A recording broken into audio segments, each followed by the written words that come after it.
Mr. Baker was head of the lower school at my secondary. He also taught design technology and graphical communications, a bearded engineer type with a slightly gruff demeanour. He never told us he was a Christian, but we all knew. At assembly, his powerful bass voice would belt out the hymns above everyone else. Only a true believer lets rip with that much gusto. His assembly talks always seemed to feature ordinary Christians overcoming adversity, and I still remember him doing an assembly about Eugene Horowitz. You have to look him up. And that was more than 40 years ago. So when my parents split up, Mr. Baker was the only one who seemed to notice. He didn't fuss. He just kept checking in on me, quietly, but regularly. At a time when my own father had gone AWOL, Mr. Baker didn't show me how to be a good Christian.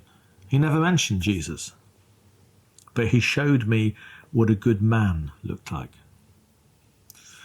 I left school an angry atheist, hurting and slightly lost.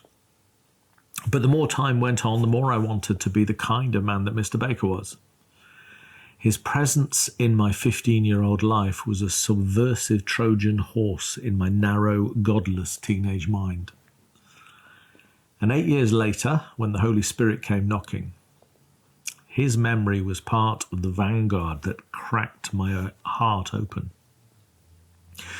Another time I'll tell you how God brought us together again more than 30 years later on the other side of the country so that he could see me licensed as a vicar in Cheltenham, and so I could tell him the impact he had had.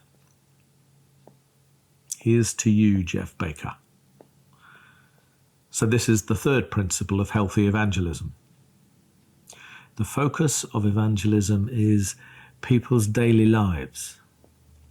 Colossians 4:5, be wise in the way you act towards outsiders.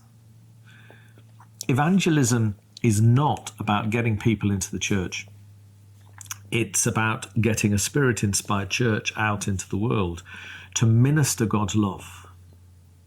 The coalface of evangelism is 11 a.m. at the coffee break in the office, 8:30 a.m. at the school gates. Most of the time, it's not about telling people about Jesus. It's about being Jesus for them. Keep it simple, ask simple questions, and listen well. Care about them. 70% of people say that becoming a Christian was a process over time. People are searching for the sacred and the spiritual, searching for love, help, and healing. And so many folk live in isolation, alienation, and loneliness. That's why Christians should evangelize. Not to sell our philosophy, it's not a product. Not to impose our morality, to civilize the world.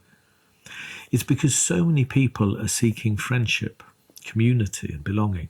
They're looking for meaning, purpose, identity, reality, and significance. I continue to tell people about Jesus because I continue to find those desires met in him and in his community of believers.